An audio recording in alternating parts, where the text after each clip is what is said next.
et on accompagne aussi bien des toutes petites structures avec des problématiques très particulières que des très grosses structures, jusqu'à des ministères, jusqu'à des structures publiques, des leaders européens dans leur domaine, que ce soit du jeu vidéo, du e-commerce, etc. D'accord. Et Keycloak, pour tous ceux qui ne connaissent pas trop, qu'est-ce que c'est exactement? Alors, Keycloak, c'est un logiciel qui a été édité par Red Hat, qui est toujours édité par Red Hat, qui est open source, qui permet de déployer sur ses propres infrastructures sa propre structure SSO, son single sign-on, c'est-à-dire l'équivalent de ce qu'on va trouver aujourd'hui avec un login with Google ou un login with Apple, donc une centralisation des comptes avec autant d'applicatifs que l'on veut connecter dessus, avec éventuellement une distribution de droits aussi. On retrouve Keycloak dans des structures très connues, notamment il y en a au niveau de France Connect, par exemple. Donc vous l'utilisez sûrement sans le savoir. Et c'est pour ça que tu dis que c'est en train de devenir un standard de facto, c'est ça? Ou qui est devenu un standard de facto? Alors, c'est devenu un standard de facto parce que Red Hat a mis énormément de moyens derrière. Hein, on le voit de toute façon avec l'évolution du logiciel. Et aussi parce qu'il y a un système d'extensibilité qui le rend très, très, très flexible et donc qui permet d'adresser des cas d'usage extrêmement spécifiques, là où des produits sur étagère ne sont pas forcément capables. Et l'autre point aussi très important, c'est que le Keycloak est capable de tenir la charge, malgré ce que les gens peuvent dire sur des monolithes en Java. Voilà, ça fonctionne en clustering de base. C'est capable d'enquiller des charges assez violentes, puisque notre plus gros client, nous, il a 330 millions d'utilisateurs actifs. 330 millions, ok. D'actifs. Wow, ok. Et si on est ici, c'est parce que Please Open It avec Clever Cloud, on est en train de lancer une solution qui cloque as a service. Et pour moi, la question, c'est pourquoi il faut un Keycloak as a service? C'est une solution open source. Théoriquement, n'importe qui pourrait l'installer et ça devrait marcher. Ce n'est pas tout à fait le cas? Alors, c'est le cas et pas le cas. On va faire Ok. une réponse de Normand. C'est le cas parce que Keycloak, comme beaucoup d'autres logiciels, fait tout ce que l'on appelle le getting starting super rapidement. C'est-à-dire qu'on peut avoir quelque chose de fonctionnel très très rapidement. Ils ont beaucoup travaillé sur ce point. Par contre, on arrive à une autre problématique, c'est avoir quelque chose de fonctionnel. Est-ce que c'est quelque chose prod ready, premièrement? Mhm. Voilà, mais c'est la même chose que faire un simple apt get install Postgre. Est-ce que ça fait de votre base de données Postgre un Postgre prêt pour la prod, avec des backups, avec du monitoring, avec toutes ces choses-là? Et donc, ça me paraissait important de travailler avec un cloud provider sur le sujet. On a beaucoup étudié le marché des Keycloak as a service, même de l'authentification as a service. Pour moi, déjà, il y a des grands oubliés qui sont les petits consommateurs. Les Ok. boîtes qui vont avoir quelques milliers d'utilisateurs. Là, pour eux, il n'y a pas vraiment d'offres sur le marché. Alors, on va leur dire si, il y a des offres, mais à des prix qui sont complètement délirants et qui sont très largement surdimensionnés par rapport à ce dont ils ont besoin, premièrement. Deuxièmement, il fallait un partenaire. Bon, c'était tout évident, Clever, pour moi, puisqu'on se connaît depuis de nombreuses années. Mais Keycloak, ça rentre dans le cadre d'un déploiement plus global avec d'autres applicatifs, avec une infrastructure, etc. Donc, ça doit être une des briques d'un fournisseur de cloud. Et dernier point aussi pour moi très important, c'est d'éviter à beaucoup de gens, beaucoup de pièges qu'il y a sur les configurations par défaut dans Keycloak. Je vais donner un exemple tout simple, c'est qu'il y a un superbe système de détection de brute force au niveau des utilisateurs. Par Mhm. défaut, il est désactivé. Ok. Voilà. Donc, je connais nombre de boîtes qui ont eu des problématiques. Il y en a une sur laquelle j'avais publié parce que voilà, ça avait pas voulu trop un peu faire les choses dans le bon sens et voilà, ça avait donné lieu à quelques échanges assez tendus. Mais la Poste s'était fait clairement avoir par de la configuration par défaut et on pouvait faire des moyens détournés pour se connecter sur du France Connect notamment. Ok. Effectivement, si c'est une pièce d'infrastructure aussi sensible, si ouais, tout ce type de failles potentiellement peuvent avoir des effets énormes. On a des problématiques de faille, on a des problématiques aussi de maintien en conditions opérationnelles. Il y a une petite anecdote assez sympathique. Chez Facebook, Raconte, raconte. un jour, Facebook, les salariés ne pouvaient plus rentrer dans les locaux puisque le système de contrôle d'accès est basé sur l'authentification Facebook. Et donc, l'authentification étant tombée, plus personne ne pouvait accéder aux locaux. Ah, c'est là qu'ils ont eu à aller chercher de quoi casser les serrures pour pouvoir entrer. Ils ont été obligés d'aller un peu dans les data centers. Alors après, le reste, je pense qu'il y a un petit peu de, il y a un petit peu de, il y a un petit peu on va dire, Des légendes de urbaines. choses autour qui ont été un peu inventées. Je ne m'avancerai pas sur le coup de la disqueuse, mais ils avaient pété. En fait, c'était pas tout à fait leur BGP comme je vois dans les commentaires, mais c'était le SSO qui était tombé. Euh, enfin, en tout cas, le SSO était plus Voilà. accessible à cause des DNS. Et il y a eu des cas aussi, les plus gros cas de panne chez Google, ça a été l'OTAN, parce que vous cassez l'OTAN, vous dites finalement il n'y a qu'un produit qui est cassé, mais sans OTAN, vous accédez plus aux mails, vous accédez plus au compte YouTube, vous accédez plus au compte calendar, enfin plus rien quoi. Bah oui, effectivement, la OTAN, c'est vraiment sensible de ce point de vue, carrément. Et, et ce qui Clock as a Service qu'on est en train de faire, c'est plutôt intéressant pour quel type de clients, pour des petites boîtes, pour des boîtes à taille moyenne. Quel est pour toi le sweet spot de cette offre? Pour moi, typiquement, ça a été construit pour les clients Clever. C'est-à-dire que quand on a travaillé ensemble, ça a été vu aussi bien pour les petits qui consomment peu, qui ont besoin d'un Keycloak avec quelques milliers d'utilisateurs, qui ont besoin de quelque chose de maintenu en condition opérationnelle, mais aussi bien pour de très gros clients sur lesquels vous communiquez, avec qui on travaille, où là, il y a des besoins plus spécifiques avec du clustering, avec de la redondance, avec toutes ces choses-là. Et le Keycloak tel qu'on l'a construit, j'ai fait quelques tests. On peut aussi bien héberger quelques milliers d'utilisateurs que plusieurs dizaines de millions. On est capable de s'adapter. Ok, ça va très très loin. Ça va très très loin, oui. Et tu parlais tout à l'heure de la configuration par défaut et de plein de pièces à éviter. Je suis sûr que tu as des anecdotes sympas sur ça et que tu peux même nous parler de J'en ai certaines. Je quelques-unes. pense Bah, il y que a eu le d'autres, tu n'auras classique. pas les droits, quoi. Alors, il y a plein de noms que j'aurais pas le droit de vous donner, évidemment, mais il y a eu, parce que ça avait été publié, la Poste, hein, qui s'était fait avoir, et notamment sur le fournisseur d'identité de France Connect. Hein, donc, on ne parle pas de quelque chose d'anecdotique au niveau des accès que ça donnait. En fait, si on revenait à la racine, on arrivait sur la page de configuration de Keycloak. On arrivait sur la page par défaut, qui nous permettait après d'aller pourquoi pas, chercher le Realm Master, et donc d'aller brute forcer tranquillement le mot de passe admin. Donc ça, il y avait des possibilités là-dessus. J'ai des cas d'usage, notamment, alors qui ne sont pas nécessairement liés à Keycloak, mais qui sont liés à des configurations par défaut, à des mauvaises étanchéités. Un cas avec un constructeur de matériel agricole j'avais publié aussi dessus parce que c'était un moyen aussi de faire pression pour que ce soit corrigé, où on pouvait accéder à des données de prod depuis l'environnement d'authentification de la sandbox. Beaucoup Ouch. plus gênant. J'ai des cas, il y a des cas aussi intéressants sur des usages de Keycloak qui sont quand même très très particuliers. Du matériel, de l'authentification de matériel sur des plateformes, parce que le matériel fait aussi l'authentifier. Donc il y a des terminaux, je ne dirais pas de quoi, mais il y a des terminaux qui utilisent du Keycloak, et que vous utilisez au quotidien, ça c'est sûr. On va retrouver Keycloak sur les systèmes de cartes de fidélité de magasins. On va retrouver pas mal de choses comme ça. Vraiment, ça peut être très très large. D'accord. Et donc, dans notre Keycloak as a Service, toutes ces configurations par défaut va être optimisées pour que toutes ces pièces dont tu parles ne soient pas. Exactement. En 2023, avec mon associé Loïc Mercier des Rochettes, on avait fait une conférence au Capitole du Libre à Toulouse, Mhm. en expliquant la problématique des configurations par défaut des logiciels libres en général, mais là plus spécifiquement avec les démonstrations de Keycloak, avec beaucoup Oui. de points où on prend un Keycloak sorti de la boîte, on commence à vouloir faire ce qu'on veut, et on se rend compte qu'on a laissé passer des choses parce qu'ils ont laissé des configurations par défaut, qui sont totalement volontaires pour faciliter l'accès.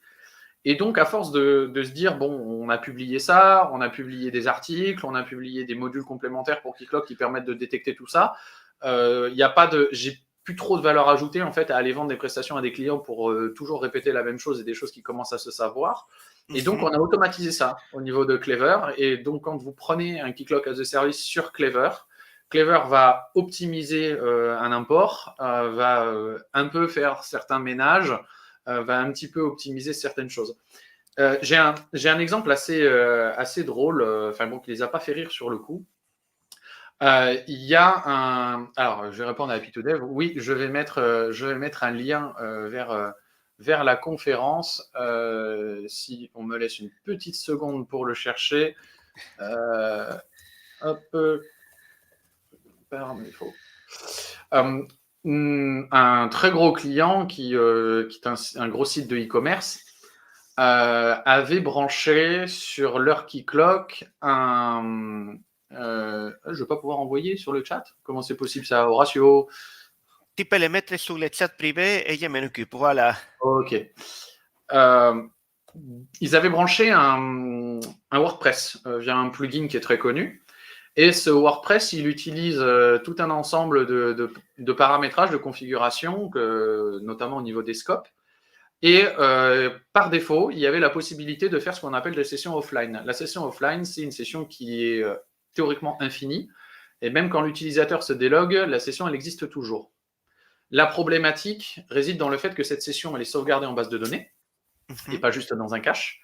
Et qu'au démarrage, à l'époque en tout cas, Keycloak chargeait l'intégralité de ses sessions depuis la base vers son cache. Et quand on est un gros fournisseur avec plusieurs millions d'utilisateurs qui ont fait plusieurs millions de sessions offline, et bien le Keycloak, un jour, il n'a jamais réussi à redémarrer. Ouch. Et donc, il y a eu un outage. Donc, on s'est pris quelques appels un soir de week-end pour aller voir la problématique. Et la problématique, elle était liée au fait que dans l'enregistrement de l'applicatif au niveau de Keycloak, les sessions offline sont par défaut activées. Que le plugin WordPress, lui, il cherche à les faire si c'est disponible.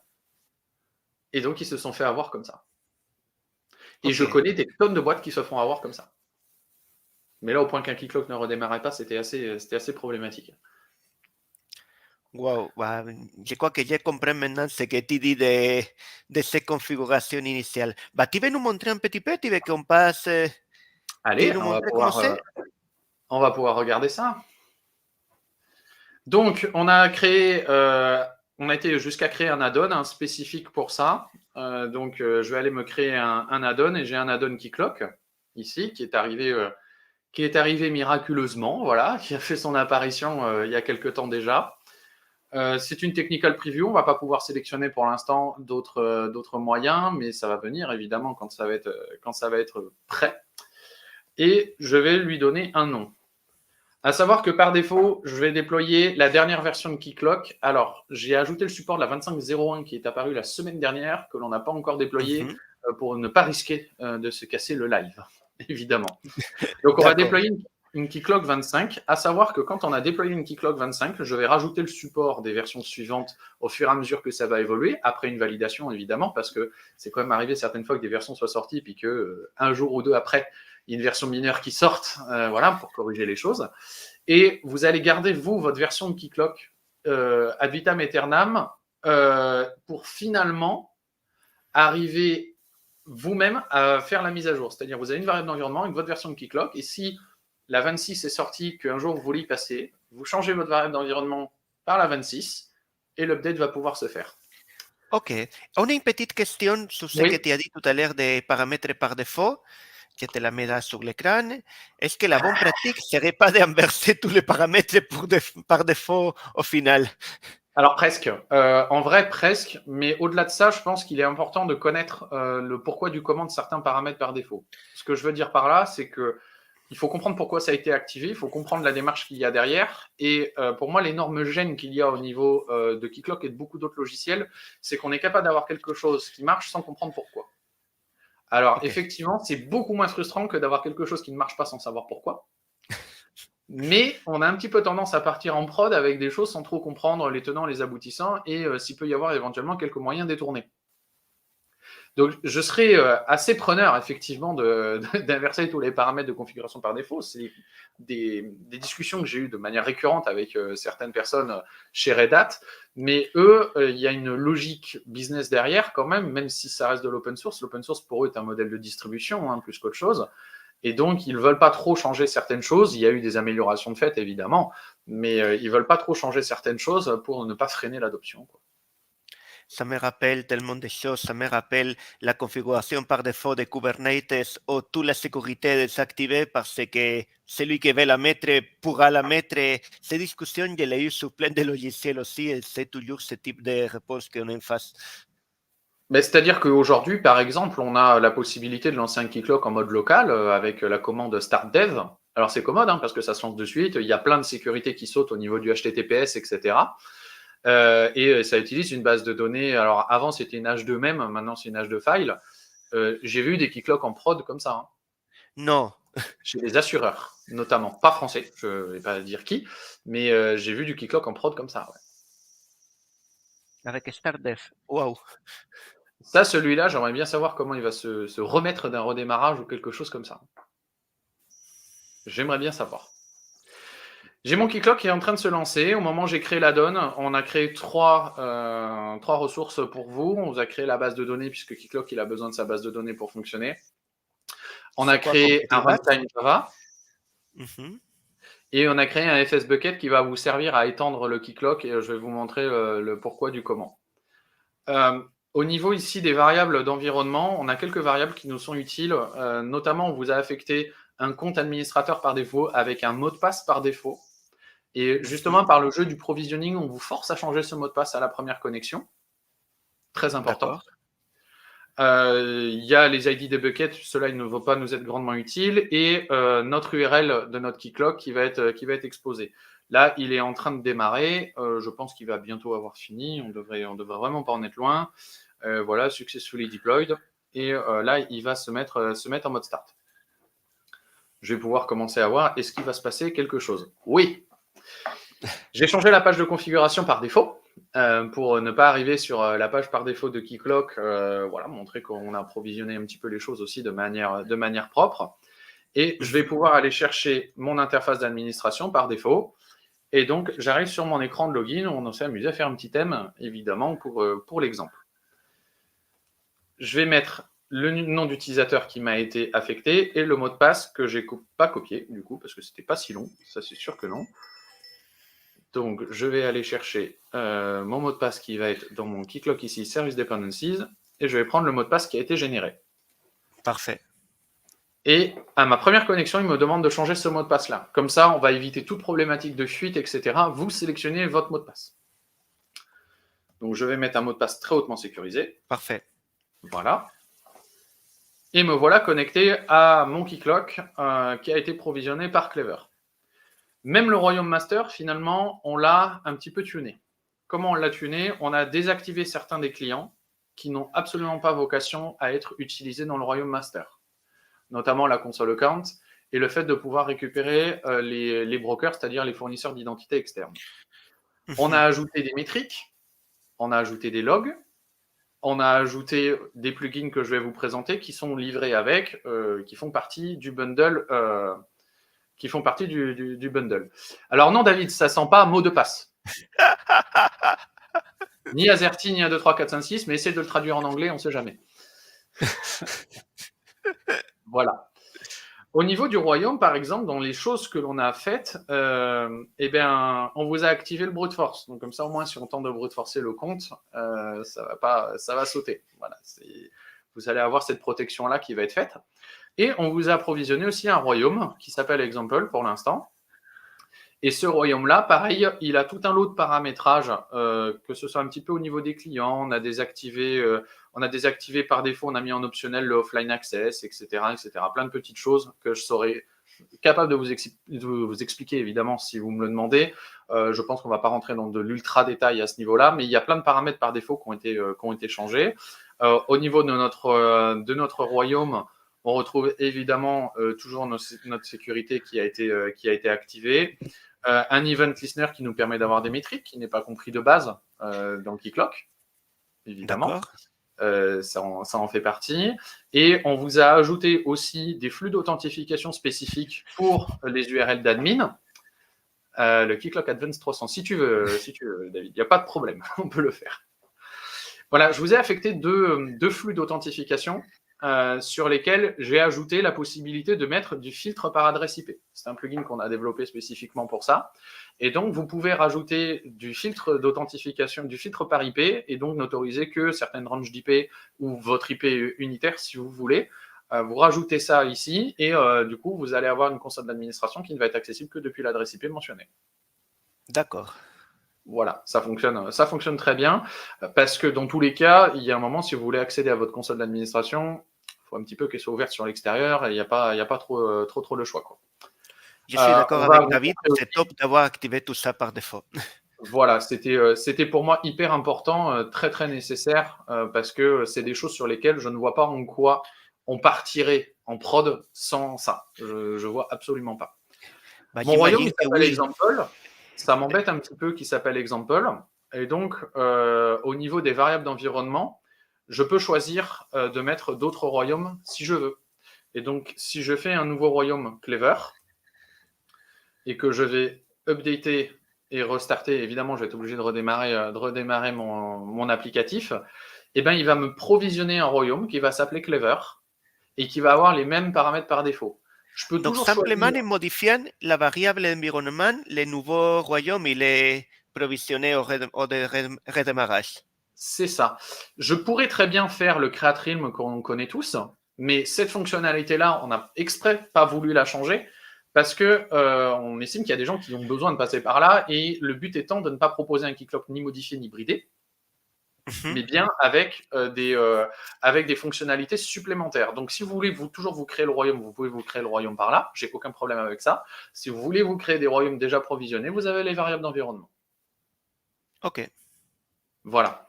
Alors, David me demande si on perd cette adresse IP. Je ne sais pas si tu peux mettre la question. Oui. Alors, on peut ouvrir un ticket Clever, voire même tu peux te connecter en SSH à ton exécutable Java. Et donc, comme on t'a laissé la 127.0.0.1 par défaut, tu peux toujours par la ligne de commande, effectivement, aller remettre d'autres configurations ou désactiver ce filtre IP si jamais tu le veux. On l'a prévu. On l'a quand même prévu.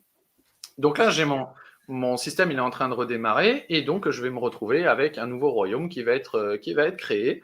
Voilà, le plus simplement du monde. Nickel.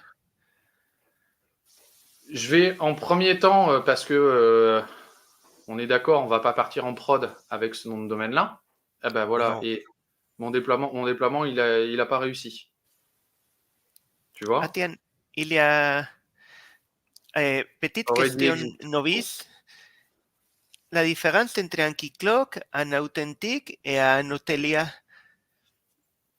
Ah, la différence, ça reste l'implémentation. On reste quand même sur des logiciels qui sont compatibles OpenID Connect, compatibles aux deux, donc vous n'allez pas avoir de limitation au niveau de vos applicatifs, qu'on soit bien d'accord.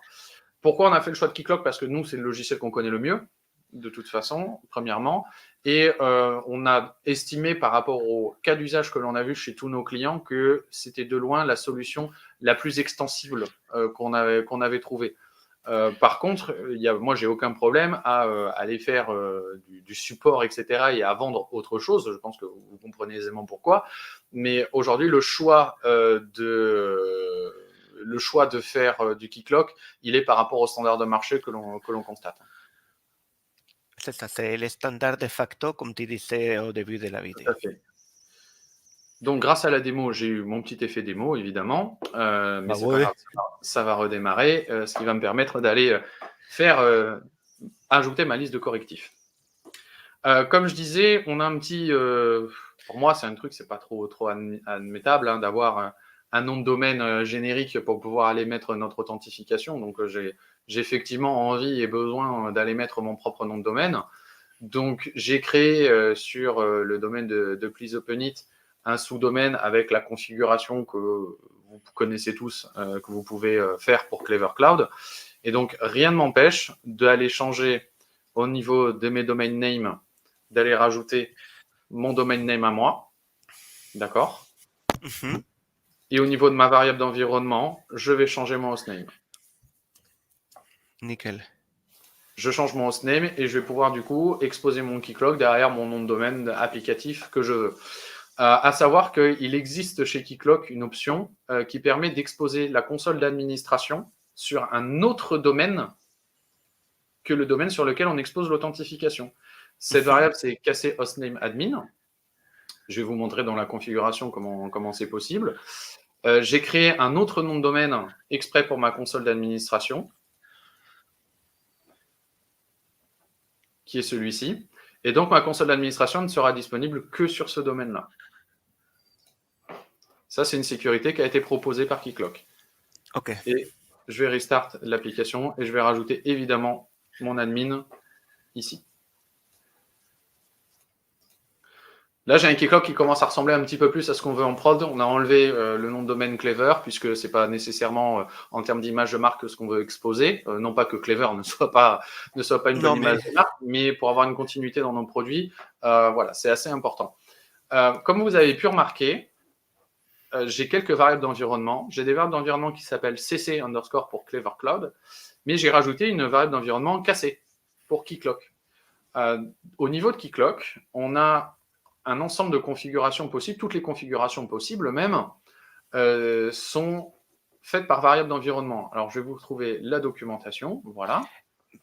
Pendant que tu cherches la doc, on a une petite question sympa que tu peux peut-être... Ah oui, Keycloak n'est pas GPDR compliant. Alors, j'ai pas tweak encore les paramètres vis-à-vis de ça. Ça a effectivement pas été mentionné, mais oui, merci beaucoup. Effectivement, il faudrait que je l'estampille GDPR. Ouais. Effectivement, très très bonne remarque. Merci beaucoup. Je me retrouve ici. Mon hostname admin, en vrai, on voit que c'est une configuration de Keycloak et c'est une configuration de Keycloak avec une variable d'environnement. Donc, j'ai poussé ma variable d'environnement et c'est une variable d'environnement Keycloak. Ce qui veut dire que l'ensemble des paramètres de Keycloak, à quelques exceptions près, c'est-à-dire la configuration des caches, la configuration de la base de données, on ne vous permet pas de la changer parce qu'elle est spécifique du coup au déploiement. Par contre, tout le reste, alors proxy, on a bridé certaines choses. On a bridé certaines choses aussi au niveau des HTTPS. Mais pour tout le reste, et notamment celles qui sont pour moi très très importantes, c'est la possibilité d'activer des fonctionnalités optionnelles dans Keycloak, puisqu'il y a des fonctionnalités qui sont encore en preview que l'on voudrait activer. Et bien ça, vous pouvez. Et vous changez les variables d'environnement de Keycloak comme vous le voulez. Pourquoi j'ai fait ça ? C'était important pour nous d'avoir un Keycloak qui est le Keycloak sorti de la boîte, qui n'est pas un Keycloak implémentation spécifique. C'est un Keycloak sur lequel on a rajouté des choses, on vous a mis de l'outillage en plus, mais vous avez toujours ce Keycloak qui est présent et qui est le même que celui que vous auriez déployé sur vos machines chez vous. Ok, ça c'est intéressant, en effet. Est-ce que mon Keycloak, il a redémarré ? J'espère que oui. Pendant ce temps-là, une autre question de David. Si un royaume est créé dans le Clicodrome et l'application Restart, regarde la question de David. Ouais, alors, tout ce que tu vas créer dans le Keycloak, on va absolument rien surcharger, pour des raisons évidentes de ne pas aller écraser tes données, qu'on soit bien d'accord. Par contre, les royaumes, il faut savoir qu'on les déploie maintenant dans le Keycloak. Tu peux lui donner une front-end URL, mais en fait, c'est pour l'URL de ton front. Mais ton Keycloak, il est exposé derrière un seul domaine de nos jours, y compris tes royaumes.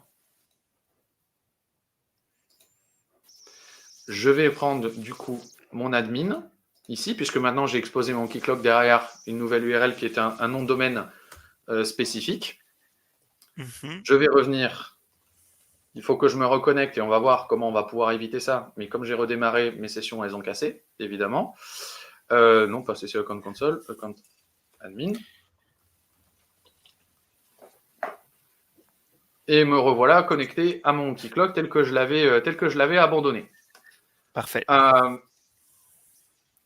Ici, je vous ai provisionné, en plus des provisions de royaume, des provisions du filtre par IP que je vous ai apporté. Je vous ai apporté aussi une petite touche supplémentaire, c'est que vous avez un fournisseur d'identité Clever Cloud. Je vais préparer un tuto où vous pourrez mettre votre compte Clever Cloud comme étant admin de votre Keycloak. Et donc, on va travailler avec Sébastien sur le sujet pour l'automatiser de A à Z. L'objectif étant que vous allez arriver sur votre URL d'admin de Keycloak, le fait d'être connecté à votre console Clever Cloud vous connecte à votre console Keycloak. Single sign-on pour ça Single aussi. sign-on. Carrément. On vend du single sign-on, on va le faire jusqu'au bout. Pour ça, Carrément. Qu'on soit bien d'accord, c'est un objectif, c'est un sujet sur lequel on travaille. Donc ça, c'est un module complémentaire qu'on vous a fait, étant donné que l'implémentation de Clever Cloud, c'est du Auth 1 qui n'est pas supporté nativement dans Keycloak. Donc on vous a rajouté le support de l'Auth 1 de Clever Cloud dans Keycloak aujourd'hui. C'est top. C'est de base. Est-ce que ça commence à vous inspirer un petit peu? Ou est-ce que je continue de vous inspirer encore? Bah, écoute, on va voir si quelqu'un répond à ça. Je pense que David, il est inspiré en voyant cette réponse. David a l'air inspiré. Je vous ai parlé tout à l'heure qu'il y avait des fonctionnalités supplémentaires dans Keycloak qui s'appellent ce qu'ils appellent les features optionnelles. Et là, vous avez vu, quand j'ai redémarré mon Keycloak, vu que je suis sur une single instance, le redémarrage casse mes sessions.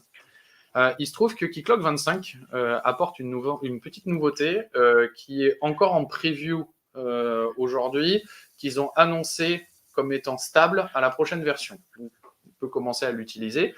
Ça s'appelle le Persistent User Sessions. Et comment je l'active, vu que sur mon Keycloak standard, chez moi, je mets une variable d'environnement avec les options que je veux, et bien là, je n'ai pas dérogé à la règle. J'ai fait strictement la même chose. Et donc, je rajoute mon KC Features, Persistent User Sessions, j'update, je vais le redémarrer, je n'ai pas d'autre choix que de le redémarrer. Et donc, mes sessions, maintenant, ne vont plus être uniquement en cache, elles vont être aussi enregistrées en base, ce qui fait que je vais survivre au redémarrage. Keycloak a fait des benchmarks, hein, c'est même pas des benchmarks qui viennent de nous. Ce sont vraiment Keycloak qui a publié ça, qui publie ça sur ses dernières versions dans leur documentation. Sur comment ils ont fait leurs calculs, quelles charges ils sont capables de prendre, et notamment les Persistent User Sessions. Faut savoir qu'eux, ils font des tests sur des 100 requêtes par seconde. OK. Voilà. Et donc, ça a été jusqu'à 300 par seconde. Et la base de données, elle se comporte très bien. OK. Tiens, il y a une autre question par ici. On est d'accord. Mon prochain sujet. Je sais que vous aviez besoin de ça. C'est quelque chose qu'on avait émis et qui, pour moi, n'était pas optionnel. Le fait de pouvoir importer un royaume, parce qu'on sait qu'on a des gens qui vont arriver avec de l'existant, avec des choses qui vont tourner déjà chez eux, hein, qu'on soit d'accord. Et donc, on vous a préparé quand même de quoi faire. Et donc, on a un système d'export et d'import des royaumes qui va vous permettre d'être très, très flexible. Rappelez-vous, quand j'ai lancé mon Keycloak, je vous ai dit qu'on avait un FS Bucket qui était là, qui vous a été provisionné en même temps que le Keycloak. Oui. Et donc, au niveau de mon File Explorer, je vais retrouver 4 grands dossiers. La documentation, parce qu'en plus de ça, on vous fournit des documentations très, très spécifiques sous forme de PDF, donc qui sont directement ici. Comment déployer des modules complémentaires, comment faire les exports, les imports, toutes ces choses-là. OK. Les providers, c'est pour mettre des modules complémentaires. Mm-hmm. Je vais vous expliquer ça. On va pouvoir ajouter tous nos modules complémentaires, soit ceux qu'on a fait, soit ceux qu'on récupère sur le net, hein, puisqu'il y a la communauté distribue quand même pas mal de modules complémentaires. Ici, nos royaumes, et donc nos royaumes qu'on va pouvoir exporter et importer. Et les thèmes, puisqu'on peut aussi étendre les thèmes. Comment j'exporte mon royaume? On joue encore avec les variables d'environnement. On n'a pas cherché à faire des choses complexes. On a voulu rester dans quelque chose d'extrêmement simple. C'est export realm. Et je vais exporter mon realm example, puisque c'est mon royaume que j'utilise. J'update, je redémarre.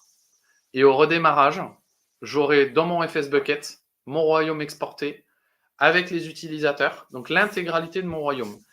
Pourquoi on a fait ça comme ça? Il faut savoir que dans Keycloak, vous avez une fonctionnalité dans la console d'administration. Si vous regardez au niveau du realm settings, ici, oui, il va falloir, hop, il a redémarré forcément. Voilà. Au niveau de mon royaume, j'ai une fonctionnalité ici qui est export. Mais vous voyez comment elle s'appelle? Elle s'appelle partial export. Vous n'allez pas avoir les utilisateurs, vous n'allez pas avoir les mots de passe hachés, vous n'allez pas avoir les clés secrètes, vous n'allez pas avoir l'intégralité de votre royaume. Ce n'est pas prévu pour. Absolument pas. Et pareil pour l'import. L'import, il ne fonctionne pas en entier comme ça. Donc, il faut obligatoirement passer par une opération à froid. Donc, si vous regardez dans la documentation de Keycloak, c'est quelque chose qui est expliqué. Nous, on vous l'a automatisé un petit peu. On vous a permis d'éviter certains paramètres par défaut. Et donc, le royaume, il va être exporté, il va être affiché dans votre FS Bucket. Vous allez pouvoir le télécharger et vous allez avoir les utilisateurs et vous allez avoir des fichiers de centaines d'utilisateurs, c'est-à-dire une centaine d'utilisateurs par fichier pour éviter d'avoir des fichiers trop gros. Et vous allez pouvoir récupérer votre royaume tel que vous le souhaitez. Nickel. À comparaison, puisqu'on a fait l'export, pourquoi pas faire l'import? L'import est encore plus simple que ça. Vous allez dans votre bucket, File Explorer. Hop, je vais dans mon bucket. Je vais dans mes realms. Donc là, il est en train d'exporter à mon royaume, évidemment. Je vais créer un répertoire import, ici. Donc, je me crée un répertoire import. Dans ce répertoire import, je mets tous mes fichiers JSON de mes realms. Je redémarre mon Keycloak et mes realms sont importés. Simple, carrément. Est-ce que ça répond à votre question? Je pense que oui, mais... Donc la question était justement ces fonctionnalités-là. Et bien voilà, donc il suffit de le mettre. Sachant que je vais faire la pub du FS Bucket, et puis de toute façon, on va le revoir tout à l'heure aussi. Si on regarde dans les informations, on a un accès possible par SFTP.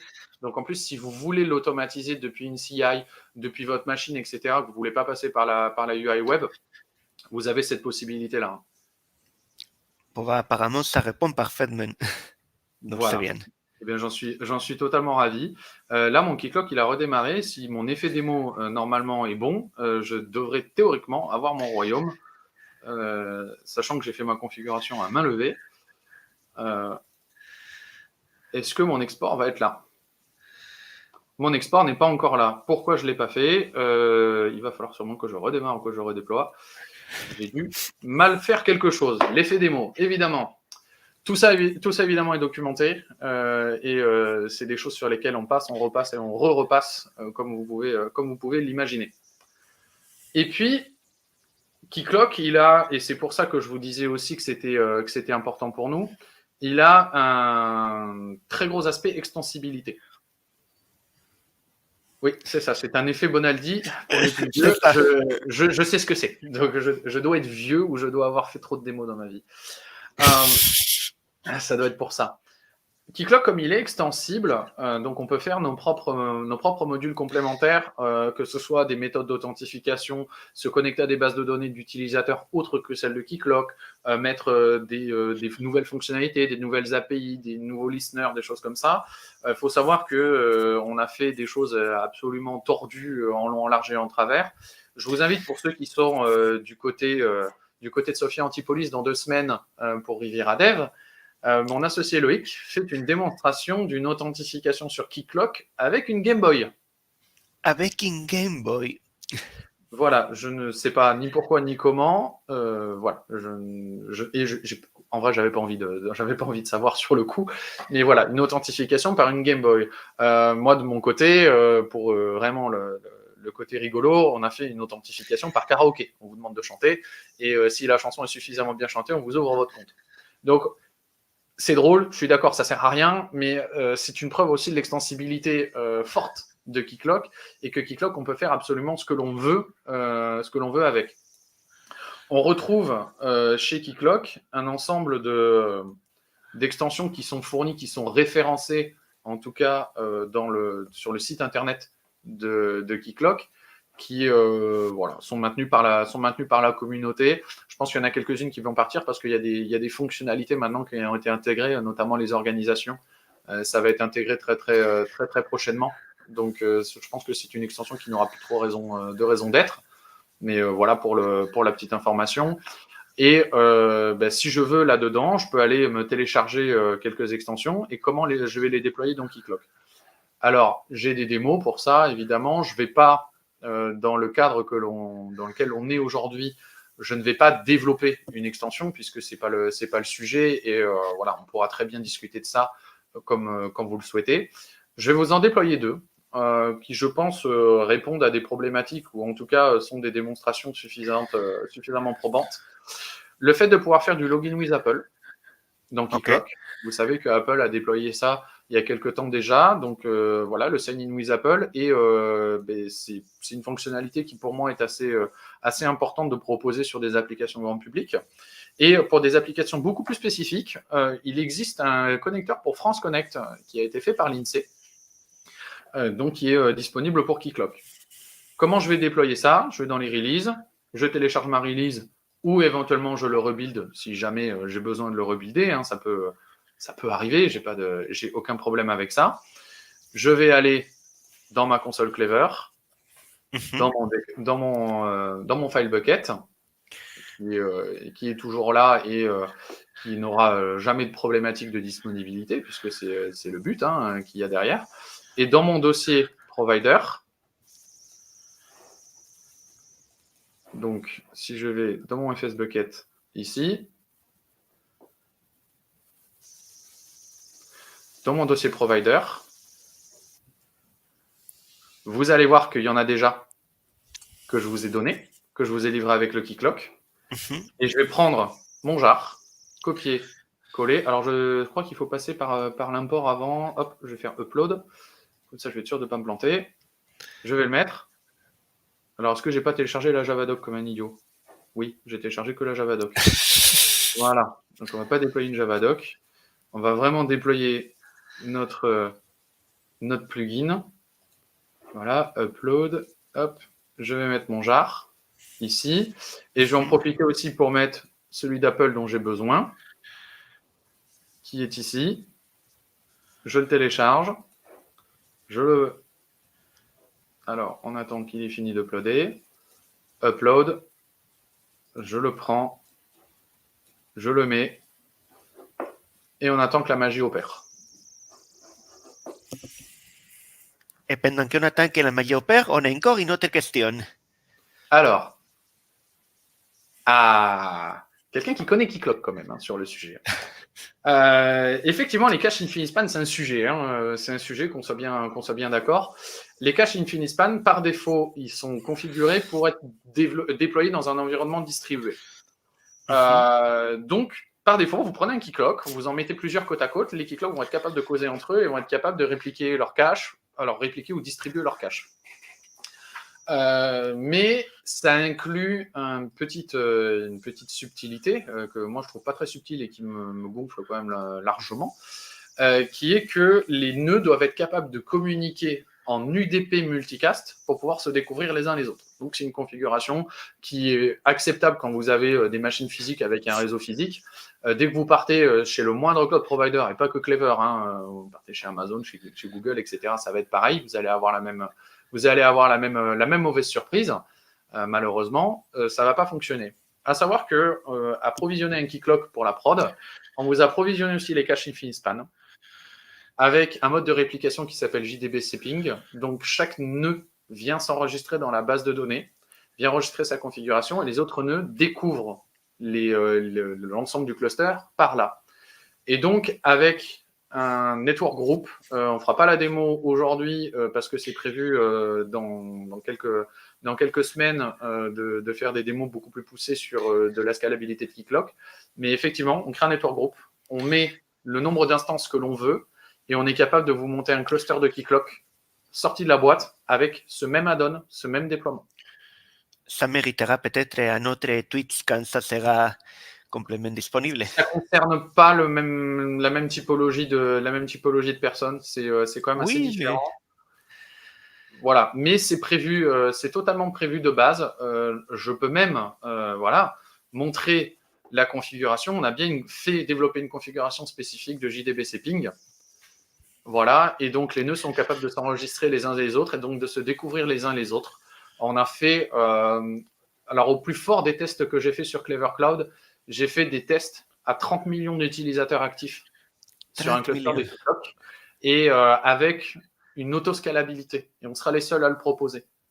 vous pourrez activer l'autoscalabilité dans Keycloak. Wow. Et c'est vrai, en vrai, c'est chouette. Puisque du coup, vous n'exporterez que ce dont vous avez besoin. Bah, je suis d'accord avec le tunnel. Bon boulot, bon boulot. Voilà, bon, merci beaucoup. C'était exactement le but que l'on avait, hein. C'était de vous proposer quelque chose de pleinement fonctionnel et pas juste prendre un Keycloak, faire un start dev dessus et vous dire après débrouillez-vous pour passer en prod. C'était absolument pas notre philosophie sur le sujet, hein. Qu'on soit bien C'est d'accord. clair. Et moi, je prends un moment pour vous dire que la donne, il est pour l'instant en alpha fermé. Donc, si vous voulez avoir déjà un accès parce que vous utilisez Keycloak et vous voulez commencer à jouer avec, vous avez là les liens dans lesquels vous pouvez remplir un formulaire pour demander l'accès. Et dans quelques semaines, ça sera l'alpha public qui sera ouverte. Mais pour le moment, il faut encore passer par le formulaire. Voilà, parce qu'on a besoin et on est très preneur de retour, puisqu'il y a des fonctionnalités aujourd'hui que je vous montre qu'on n'avait pas faites, dont on s'est rendu compte de l'évidence de les faire en discutant avec des clients qui utilisent Keycloak, qui ont besoin d'utiliser ces fonctionnalités-là, qui arrivent avec leur existant et avec leurs besoins. Et donc, il a fallu on s'adapte. Et le but, c'est de vous proposer un produit abouti, tout en restant dans le cadre et dans les clous de ce que vous propose Keycloak aujourd'hui, et de ne pas trop partir dans des choses qui ne vous correspondraient pas. Et théoriquement, si ma chose fonctionne, je me retrouve avec mon sign-in with Apple que j'ai déployé et mon sign-in with France Connect particulier que j'ai déployé via les modules. J'ai glissé, déplacé, tout simplement, et ça fonctionne. Nickel. Voilà. Alors, je vais vous montrer une configuration, puisque je vous ai dit tout à l'heure qu'on pouvait très bien se connecter en SFTP. Donc, j'ai fait des tests chez nous avec une GitLab CI, effectivement, de construire un module complémentaire que moi j'ai développé pour des besoins particuliers, et donc le déployer via SFTP sur le Keycloak de Clever. Okay. Et ça fonctionne très bien. Vous allez avoir le droit aussi à quelque chose que vous n'avez pas chez vous, c'est que grâce au redéploiement de Clever, c'est-à-dire que l'ajout d'une nouvelle VM avant l'extinction de la précédente, si votre module complémentaire ne fonctionne pas, votre Keycloak ne sera pas cassé. Ça me paraît important de le mentionner parce que ça fait partie des fonctionnalités aujourd'hui que vous n'avez pas si vous déployez votre propre Keycloak chez vous. Vous déployez le module complémentaire, vous redémarrez. Si c'est cassé, c'est tant pis pour vous. Et c'était pas trop entendable de notre côté de faire ce genre de... Ça fait une différence, c'est clair. Voilà. Et donc, on va s'en faire un petit dernier, puisqu'on va arriver quand même presque au bout du temps. Je vais préparer tout simplement... je dois avoir un FileZilla quelque part pour pouvoir faire du FTP.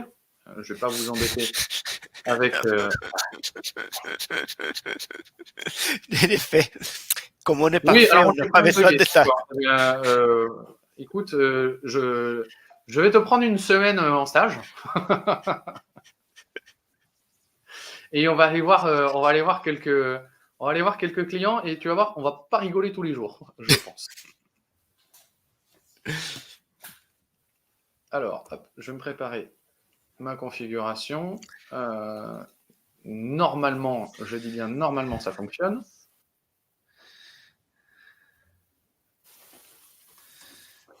Et est-ce que mon mot de passe, ça va marcher?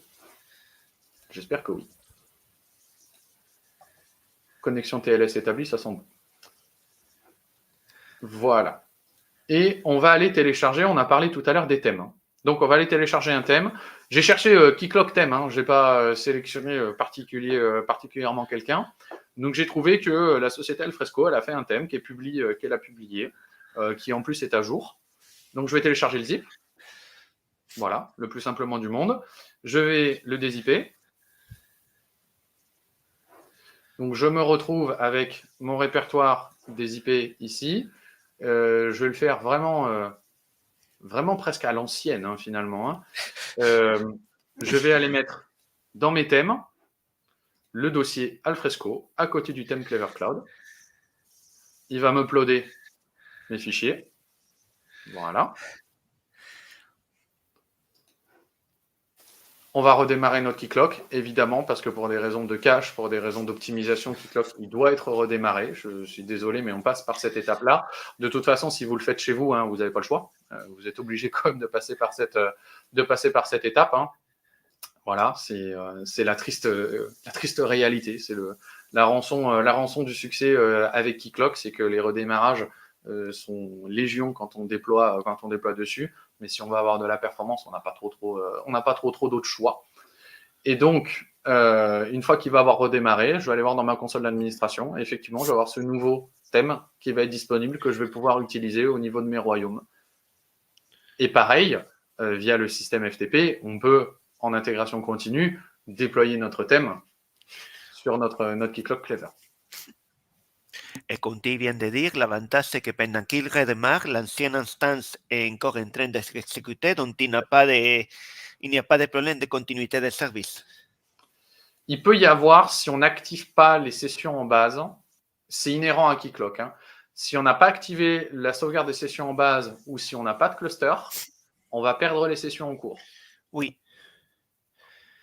Voilà. Et oui, le redémarrage, David, on est aux alentours de 2 minutes, à peu près.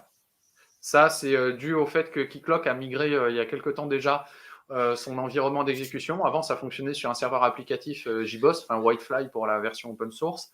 Et là, maintenant, ils utilisent Quarkus. Alors, je ne sais pas si Sebi est dans la place, mais Sebi est un gros utilisateur de Quarkus, grand amateur de Quarkus, je sais bien.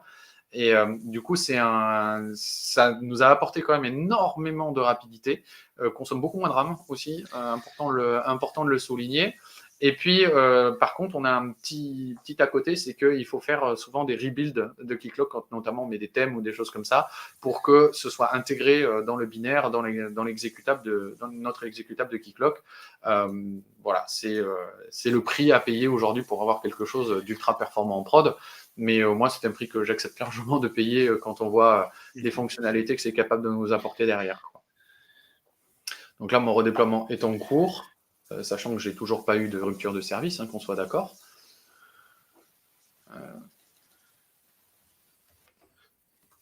Donc je vais attendre qu'il redéploie, qu'il me dise que c'est OK. Et donc dès que ça va être OK, on va aller voir est-ce que notre thème va être déployé. Ça va être quand même la grande question. Tu paries sur quoi, Horacio? Oh, je suis optimiste toujours, tu me connais. Évidemment, alors je ne l'ai pas mentionné, la base de données PG sur laquelle on s'est branché, elle est backupée. Donc vous téléchargez vos backups, vous pourrez remonter vos backups chez vous ou ailleurs, vous pouvez revenir en arrière, etc. Keycloak stocke l'intégralité de ces données, à part les thèmes évidemment et les modules complémentaires, stocke toutes ces données dans la base. Hein. Donc vous n'allez pas avoir de problème. Si vous voulez, vous pouvez exporter, hein, mais si vous n'avez pas de possibilité d'exporter, vous pouvez très bien, sans aucun problème, prendre le backup de la base de données. Alors, j'actualise, parce que moi, je sais qu'il a redéployé. Vous avez vu que je n'ai pas eu à me reconnecter parce que j'ai les sessions qui sont sauvegardées en base. Donc, j'ai pas eu, là, pour le coup, j'ai eu 0 rupture de service visible pour les utilisateurs. Je vais dans mes RIM settings et j'ai mon login thème Alfresco qui est disponible. Alors, on va aller l'essayer sur l'example. Normalement, il est censé fonctionner. Hop, je fais save. Je vais sur... Non, c'est pas celle-ci, c'est celle-ci. Et j'ai mon login thème que j'ai déployé. Ça a marché. Et ça a fonctionné du premier coup. Je t'avais dit, j'étais optimiste. Hey Merci. Ouais, Seb, on peut passer. Alors, effectivement, on peut faire un scaling hein, si on veut, sur un scaling vertical. Si jamais vous commencez à avoir éventuellement beaucoup d'utilisateurs et que vous voulez continuer d'utiliser les caches, j'ai aucun problème avec le fait que vous puissiez grossir les instances. À noter qu'on est quand même sur une instance relativement petite, hein, mais qui est capable quand même de prendre la majorité des cas d'usage que l'on va trouver de quelques milliers d'utilisateurs. Hein. J'en ai profité en fait sur mon autre écran à regarder pourquoi mon export ne fonctionnait pas. Je m'étais juste trompé dans mon nom de variable d'environnement.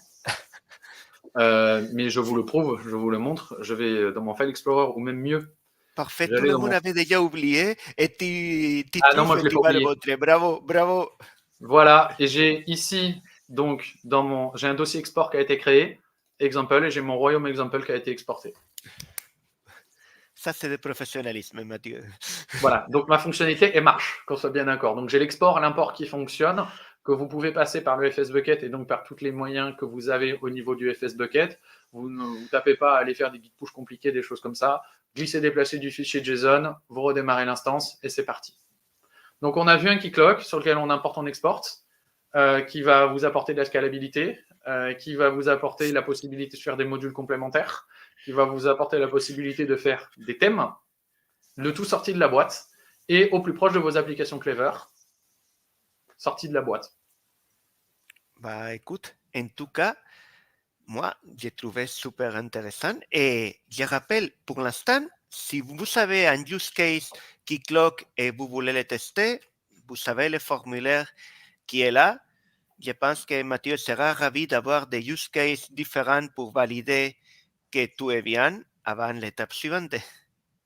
Et même si ça fait 6 ans aujourd'hui que je fais que du keycloak, sachez que je suis encore surpris de certains cas d'usage, qu'il y a des choses un peu sorties de nulle part, qui arrivent avec aussi des normes qui ont changé, qu'on soit d'accord. Hein, la DSP2 bancaire a changé pas mal de choses au niveau de l'authentification, nous a contraints aussi à nous mettre à jour sur les normes et sur les implémentations et toutes ces choses-là.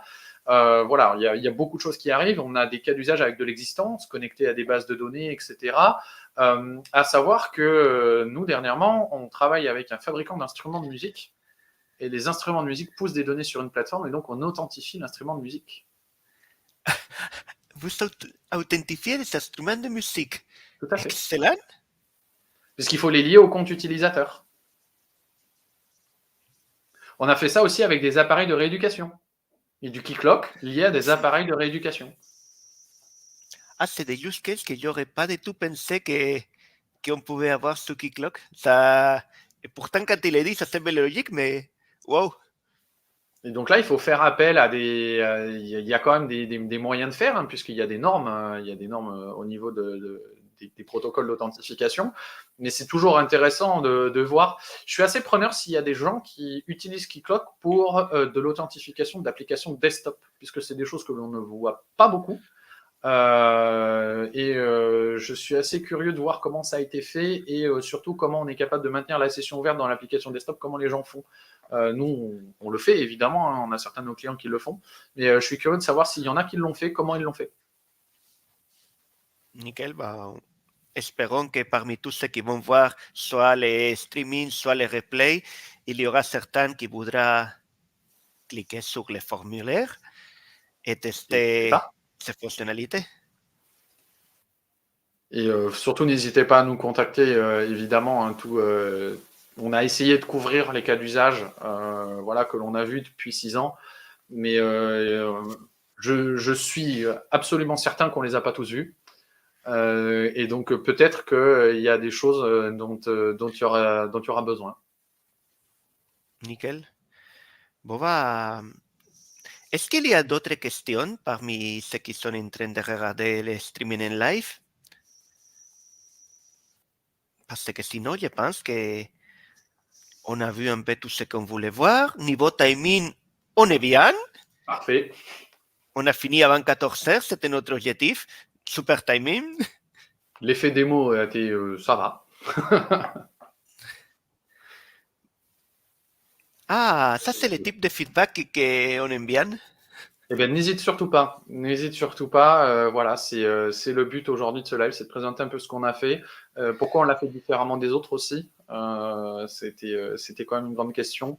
Et surtout, sans que vous ayez à dépenser des centaines d'euros pour un cluster de Keycloak, là où vous n'en avez pas nécessairement tous besoin. Bon, bah, je pense que dans ces cas-là, on peut arrêter ici. Merci encore, Mathieu, d'être venu, Merci. de nous avoir expliqué tout Merci à ça. Clever pour ce produit qu'on a réussi à faire aboutir. Carrément. Bon, bah, au revoir tout le monde et à très bientôt. À très bientôt.